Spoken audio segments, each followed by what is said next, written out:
Comunista del País Valencià, y a Eneco Companys, profesor de la UPV y miembro del Consejo Nacional de SOC. Bueno, para comenzar nos gustaría aclarar que esta charla entra dentro de unas jornadas que se han ido haciendo durante estos días y han sido organizadas por el Espacio 2017. Este espacio ha sido impulsado por el Partido Comunista con la intención de conmemorar el centenario de la Revolución Rusa y bueno, hacer un poco de memoria y tratar los temas que ahora vamos a ver. Vale. Creíamos que este tema era importante de tratar porque nos parece, nos parece muy importante tratar la gestación de la Revolución Rusa para poder comprender los acontecimientos que se dieron a lo largo del siglo XX. De todas formas también, o aparte de esto, además pensamos que puede ser una herramienta práctica por una parte para transformar la realidad y una teórica para poder comprenderla, para hacer un análisis correcto. Y bueno, ahora ya metiéndonos un poco más en una parte más teórica, sería por comentar que, bueno, después del intento fallido de la Comuna de 1871, está claro que la Revolución Rusa fue el primer ejemplo en el cual se pudo construir poder popular. ¿Sí? Diríamos que ahí es cuando se pudo construir el poder obrero y se vio que había una capacidad de construcción, que luego más tarde se materializó en el Estado soviético. Bueno, como ya sabréis, gracias al Estado soviético se consiguió acabar con la situación de semifeudalismo, con la pobreza y bueno, también sabréis que el Estado soviético fue la segunda potencia económica y armamentística del mundo. Además de eso, también es conocido que se dio un gran paso sobre el tema de, sobre el conflicto de explotación del hombre por el hombre. Y también hubo una gran evolución hacia la explotación de la mujer, digamos que se disminuyó en alguna medida. Y bueno, con esto queremos demostrar que los cambios que se dan no son cambios hechos por un individuo, sino que son cambios que se crean en masa, en colectivo. Y como ya sabréis, este mismo Estado soviético, o los soviets, fueron la forma rusa de la dictadura del proletariado. ¿Sí? Diríamos dictadura del proletariado porque entendemos que anteriormente había una dictadura del capital y con esto se dio un cambio de papeles en el cual la clase dominante anterior pasó a ser la clase dominada. Y digamos que bueno, fue un paso más hacia la construcción de esa sociedad sin clases. Y bueno, pues por último nos gustaría comentar que sé que han cambiado las condiciones en las que estamos hoy en día actualmente, pero lo que no ha cambiado es nuestro objetivo, y es tomar el poder y poder construir poder popular. Y bueno, pues ahora ya os dejo con los ponentes y os presento a Javier Parra, el secretario general del Partido Comunista del País Valencià, y bueno, de aquí me voy. Bueno, buenos días. Buenos días a todos y a todas. Agradecer antes de nada a la GACTE la invitación para poder estar aquí con vosotros en este acto sobre el centenario de la Revolución de Octubre y además para hablar de un tema tan interesante como son los soviets y además poder hacerlo en compañía del compañero Eneco, ¿no? Este tema se puede tratar de dos maneras, o bien desde un punto de vista puramente academicista, desde un punto de vista histórico, para analizar una cuestión en un contexto de la Rusia de 1917, o bien lo podemos plantear en primera persona, como un proceso que nosotros y nosotras, como clase obrera, luchamos a lo largo de la historia, a lo largo de los siglos, para la toma del poder, ¿no? Yo creo que aprender del pasado, de las experiencias del pasado, teniendo en cuenta de que no podemos repetir mecánicamente lo que pasó, es importante, como lo hicieron los compañeros y las compañeras que hicieron la gran revolución socialista de octubre, que se referenciaban, por ejemplo, a la Comuna de París, que ha comentado la compañera, ¿no? Es importante mirar al pasado y aprender para construir el futuro. Han pasado 100 años desde la Revolución de Octubre, han pasado 26 desde la caída de la Unión Soviética y quizá haya quien esté tentado en decir que, bueno, que el uso de las revoluciones pues que son cosas del pasado y que, bueno, que somos unos abuelos cebolleta y que nos dediquemos a nuestras cosas, ¿no? Pero bueno, solamente tenemos que mirar a nuestro alrededor, solo tenemos que mirar al mundo para darnos cuenta de que eso se desmiente y que se cae por su propio peso. Mirad, permitidme que os lea lo que escribía Lenin en abril de 1911 sobre la Comuna de París, que había triunfado y había sido derrotada al mismo tiempo, 70 días después, 40 años antes, de 1911, ¿no? Él escribía: han pasado 40 años desde la proclamación de la Comuna de París.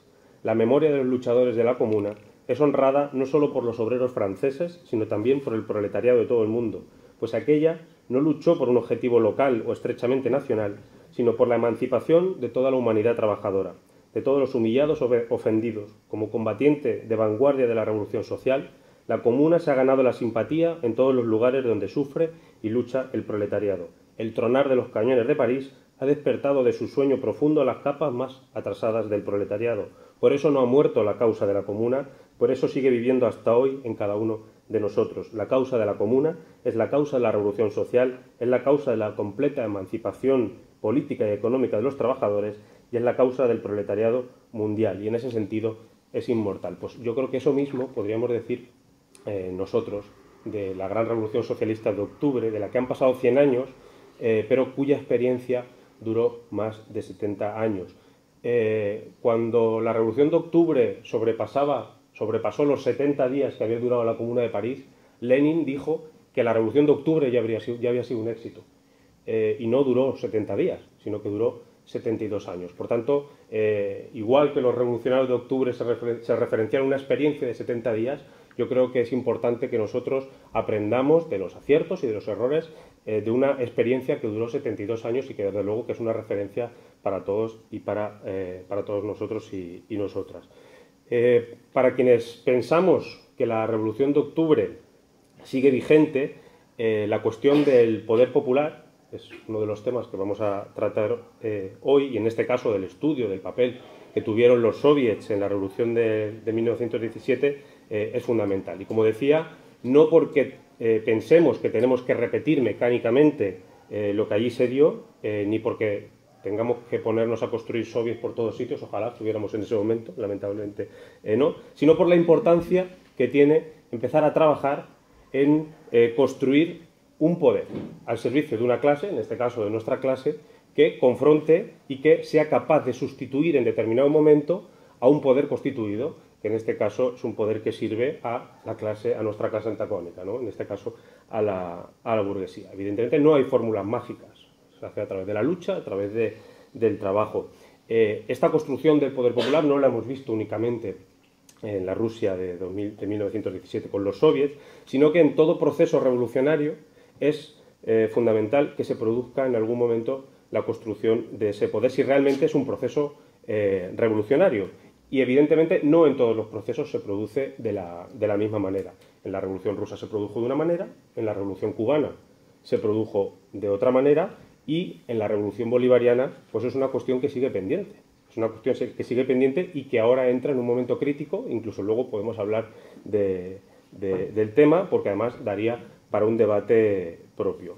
Todo lo que no sea trabajar en la construcción de ese poder que sea capaz de sustituir al poder establecido, pues bueno, podemos decir que se limitará a una acción pues meramente parlamentaria, que podrá ser más o menos progresista, pero que no será una acción revolucionaria y por tanto no podrá ir más allá de donde marquen las leyes del capitalismo y las leyes del mercado y las leyes y las estructuras del Estado. Eso es así, tenemos que decirlo claramente. Pues bien, partiendo de esto, voy a hablar brevemente de la experiencia de los soviets y luego intentaré dar 4 pinceladas de qué tareas deberíamos tener pendientes de cara al futuro. ¿Qué eran los soviets? ¿Cómo los definía Lenin? Brevemente, en septiembre de 1917, todavía no había llegado al poder los bolcheviques, ya habían caído los zares y Lenin los definía fundamentalmente en que eran un nuevo aparato de Estado y los pilares con los que se construiría el Estado socialista. Repito, todavía no habían llegado al poder, así los definía. En aquel momento, repito, había caído el zarismo en febrero de 1917 y se había producido un vacío de poder, una dualidad de poderes. Por un lado, el poder obrero y campesino representado en los soviets y por otro lado el poder burgués del Comité de Defensa de la Duma del Estado, que era el embrión, o sería el embrión del Parlamento y la democracia burguesa. Y ambos poderes se estaban disputando en aquel momento la legitimidad entre el pueblo y los trabajadores rusos. Los dos también luchaban por controlar la fuerza armada, fundamental, que yo creo que también es un tema que deberíamos tratar. Evidentemente, los bolcheviques inicialmente apuestan por los soviets, comienzan a armar a la Guardia Roja, fundamental también para la toma del poder, mientras los mencheviques, aún con mayoría, porque eran mayoría en los soviets, no podemos olvidarlo, y además con un amplio apoyo entre las masas, pues lo que pretendían era crear una caricatura de soviets que lo que les sirvieran fundamentalmente era como sostén para su acción en el Parlamento burgués. Es más, desde muchos de los soviets controlados por los mencheviques se hacían llamados a apoyar al gobierno provisional burgués, además con el objetivo de poder conciliar los intereses de la clase obrera y los campesinos y la pequeña burguesía con los intereses de la gran burguesía, y la excusa era que la sociedad rusa no estaba preparada para desarrollar una revolución socialista. Pues bien, en octubre los bolcheviques ya eran mayorías en los soviets, y el planteamiento y la frase que todos conocéis de todo el poder para los soviets, pues se escenificó y se planteó y se materializó en la toma del Palacio de Invierno, que por cierto se hizo prácticamente sin pegar un tiro, es decir, el nivel de fuerza que había adquirido el soviet de Petrogrado en aquel caso hizo que pudieran entrar y tomar el Palacio de Invierno y deponer al gobierno provisional prácticamente sin violencia, ¿no?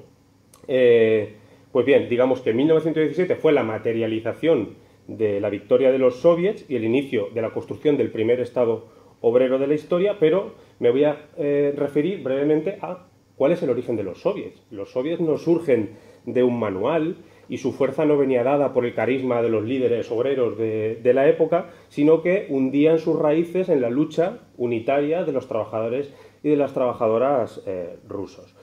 ¿Cuándo surgen los soviets? En 1905. En enero de 1905 se produce una marcha con miles de obreros encabezada por un sacerdote que pretendía llevar una carta al zar pidiendo mejoras laborales, y el gobierno del zar responde con una represión brutal que se conoce como el Domingo Sangriento, que mueren más de 2.000 obreros, y ese, digamos, es el punto de inicio de una serie de insurrecciones, de huelgas, de motines que se producen durante los años siguientes en Rusia. Pues bien, durante esos acontecimientos que se van produciendo en toda Rusia, poco a poco van surgiendo los soviets, pero repito, no con un manual y de una manera ya preestablecida, sino que son el resultado de la transformación de los diversos órganos de lucha de los que se iban dotando los trabajadores. En muchos casos, por no decir la mayoría de los casos, el origen de esos soviets eran comités de huelga. Es importante puntualizar que en 1905 los sindicatos estaban prohibidos en Rusia, incluso pudo facilitar la creación de esos consejos, de esos soviets, ¿no? Repito, la mayoría de los soviets surgen inicialmente como comités de huelga, pues para dirigir el movimiento huelguístico. Por ejemplo, uno de los primeros soviets que surge es en la ciudad de Ivanovo, es el centro más importante, era el centro más importante de la industria textil rusa. El 12 de mayo estalla una huelga de los obreros del textil, y el día 13 se convoca una asamblea. A esa asamblea acuden 30.000 obreros, ni más ni menos que 30.000 obreros, y eligen a 110 representantes para que negocien con los patronos y negocien con las autoridades. Eligen un consejo de 110 representantes. Un consejo en ruso es un soviet. Vemos que así surge el soviet de Ivanovo, que además adquiere una fuerza y un prestigio brutal, hasta el punto de que en la ciudad no se podía imprimir nada si el soviet de Ivanovo no lo permitía. Se hizo cargo de buena parte de la gestión, de la protección de las fábricas, de los bienes de la ciudad. En definitiva, ese soviet actuaba prácticamente como un poder ya en 1905. El soviet de Petrogrado es otro ejemplo distinto, surge de otra manera, pero también es muy significativo. Se crea en octubre de 1905, ya a lo largo del año había estado precedido por una serie de organizaciones, de formas de organización en las distintas talleres, en las distintas fábricas, y en octubre, el 13 de octubre, se reúne el soviet y hace un llamamiento a que en las fábricas y los talleres elijan un diputado al soviet de Petrogrado por cada 500 obreros, por cada 500 trabajadores. En un mes, en apenas un mes, en el soviet de Petrogrado, que es el que tenéis en la fotografía, hay ya 562 diputados. que eran delegados de 147 fábricas, de 34 talleres y de 16 sindicatos, y representaban ni más ni menos que a 250.000 obreros, es decir, a la inmensa mayoría de la clase obrera de Petrogrado. Surgieron soviets en Moscú, surgieron soviets en muchas provincias de Rusia, sobre todo bajo la influencia de la capital, y fue así como la clase obrera creó una estructura completamente original que servía sus intereses y que le representaba. Evidentemente, sabemos que 1905 no sería el año de la revolución proletaria y que la insurrección que se intentaría en diciembre de ese año pues fracasaría. Pero Lenin de un pequeño párrafo que definiría qué es lo que supuso ese fracaso y la creación de esos soviets. Decía: fracasada la insurrección de 1905 gracias a la dubitativa postura de los oportunistas socialdemócratas, a la conciliación con los zaristas de los liberal conservadores y a la inmadurez política de la clase obrera,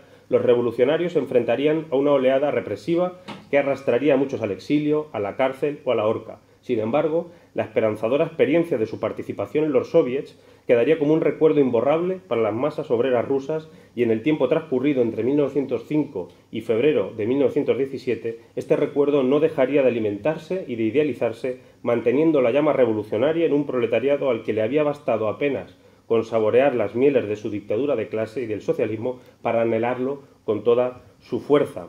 Ahí además podemos ver cómo a lo largo de los años, de 1905 a 1917, el papel de los soviets se va modificando.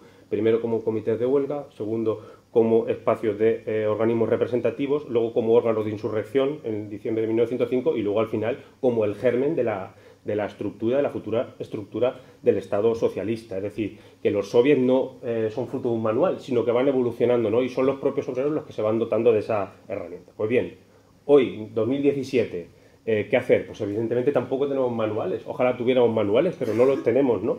Pero tampoco creo que os digo nada nuevo si afirmo que bajo el sistema representativo actual, bajo la Constitución de 1978, bajo las leyes que la desarrollan, pues evidentemente no vamos a construir un Estado que sirva a los trabajadores y a las trabajadoras. Y tampoco digo nada nuevo si afirmo que el hecho de ganar unas elecciones pues tampoco garantizaría que fuéramos a ser capaces de tener el poder para cambiar el modelo económico. Y tampoco creo que digo nada nuevo si afirmo que en este momento no existe nada, ni muchos elementos que puedan asemejarse a algo que suponga ese poder, que sea capaz de enfrentarse al poder del Estado. Pues bien, en mi opinión hay 4 elementos que es importante avanzar y desarrollar para la construcción de ese poder popular del que habla la charla. En primer lugar, tenemos que cambiar el centro de la acción política. El centro de la acción política, ¿hoy cuál es? Hoy es la acción parlamentaria, la acción en los ayuntamientos, la acción en el Congreso y la acción mediática. Es decir, estamos jugando, si os dais cuenta, en el terreno del enemigo. Estamos jugando con sus normas, estamos jugando con sus reglas, con su sistema democrático representativo, y estamos jugando en los medios de comunicación en los que crean opinión, generan opinión y alzan o hunden a los líderes en función de su conveniencia. Es importante cambiar el centro de la política. Por tanto, tenemos que llevarlo a la lucha social, tenemos que llevarlo a los centros de producción. Es importante llevar la lucha y pensar cómo vamos a organizar a los trabajadores y a las trabajadoras desde una perspectiva política, en los centros de trabajo, en los sectores productivos, etcétera, etcétera, ¿no? Y yo creo que es un reto que tienen las organizaciones de izquierda, las organizaciones de clase y las organizaciones sindicales también, porque a lo mejor organizar a los trabajadores en una fábrica de 1000 trabajadores es fácil, ¿vale? Otra cosa es que haya voluntad de organizarlos políticamente, pero ¿cómo organizamos a un trabajador o una trabajadora que hoy pone copas en un pub, mañana hace encuestas en la calle, luego está en paro un mes, luego trabaja 2... ¿Cómo organizamos a ese sector de trabajadores y de trabajadoras que cada vez es más amplio?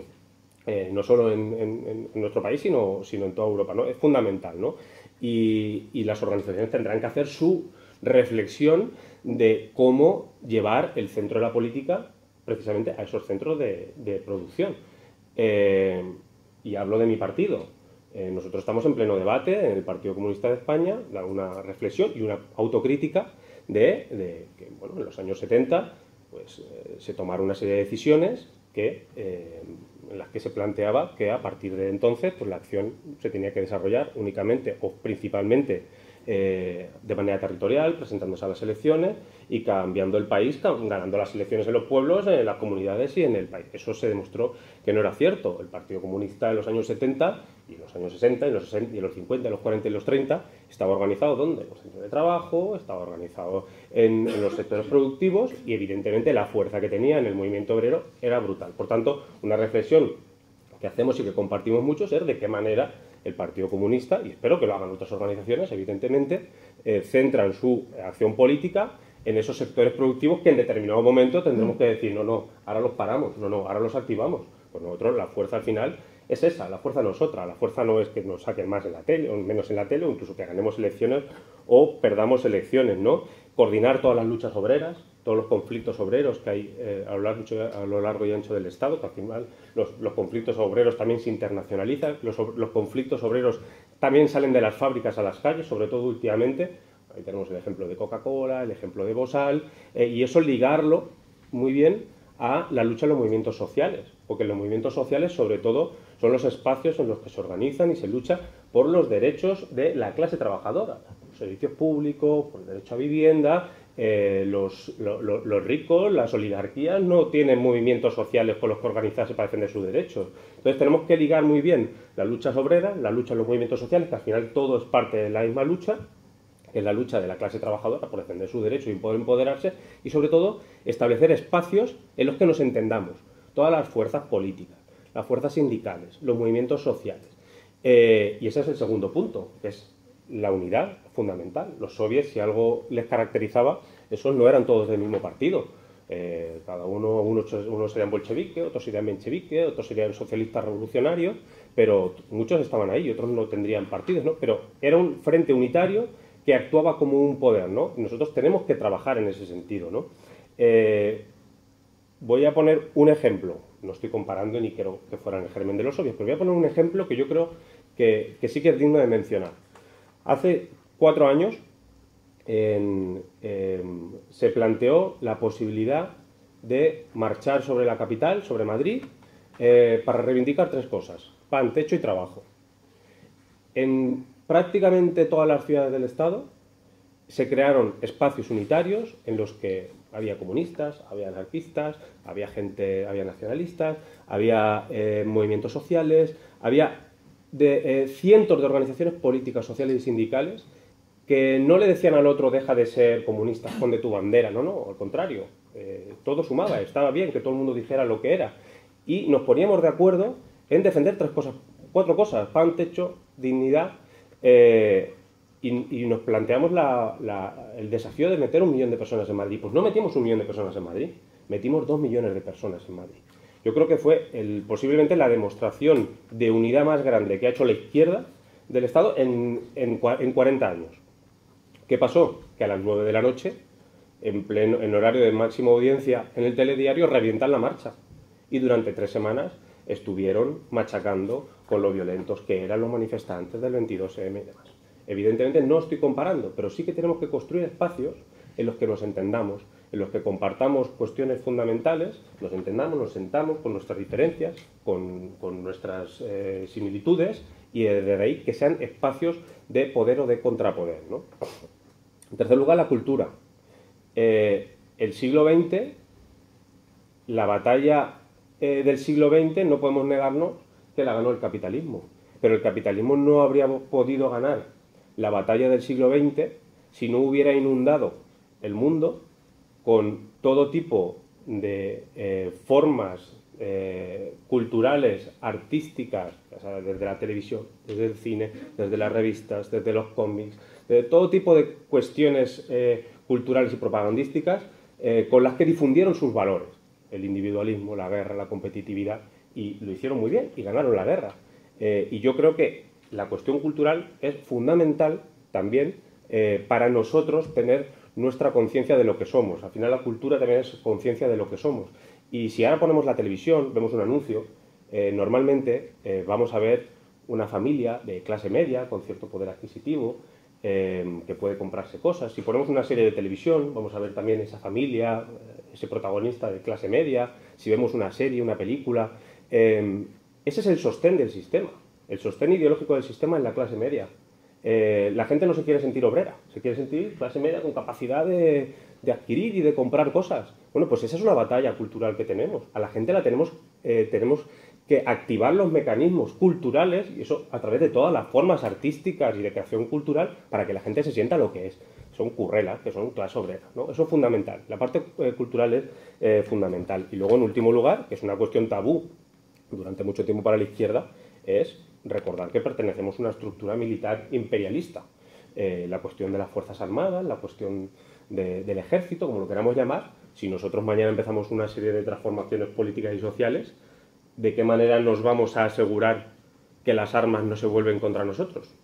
Ese tema lo tenemos que tratar también de alguna manera. Es fundamental. Los bolcheviques lo hicieron, los cubanos lo hicieron, los venezolanos lo hicieron y nosotros, si realmente no creemos lo que estamos diciendo, pues también tendremos que hacerlo. En definitiva, voy acabando.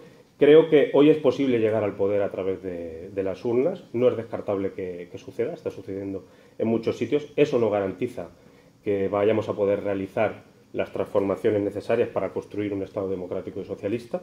La fuerza que tenemos que construir no es la fuerza de un partido, ni es la fuerza de una coalición, ni tampoco es la fuerza parlamentaria que consigamos con los votos. La capacidad que tengamos para llevar a cabo esa transformación de la que estamos hablando va a venir dada por nuestra fuerza para poder influir en los sectores productivos, ya sea para pararlos, lo decía antes, o para ponerlos en marcha cuando sea necesario, para la fuerza que tengamos en los barrios, para responder a las agresiones a las que vamos a tener que hacer frente. Vendrá dada por cómo seamos capaces de responder a las campañas de propaganda agresiva de los medios de comunicación. Todos los medios de comunicación, televisiones, radio, prensa, todos están en manos del enemigo. Los propietarios de los medios de producción son los propietarios de los medios de comunicación. Por tanto, son el enemigo y nos van a querer a machacar. Y si queremos nacionalizar un sector estratégico, si queremos poner en marcha una banca pública, nos van a machacar. Si queremos hacer cambios reales, estructurales, nos van a machacar. ¿Cómo vamos a responder a eso? Pues eso es un debate también que tendremos que tener y sobre todo nuestra capacidad va a venir dada por nuestra voluntad de entendimiento, por nuestra audacia a la hora de construir nuestras herramientas de lucha, como hicieron en Rusia en 1917 o en 1905, y de construir esos espacios unitarios desde los que desafiara al poder del Estado y sobre todo nuestra capacidad para transformar la sociedad va a venir dada de la mano de nuestra honestidad a la hora de defender nuestras ideas sin mercadear con ellas. En mi opinión, es fundamental. Nada más. Muchas gracias.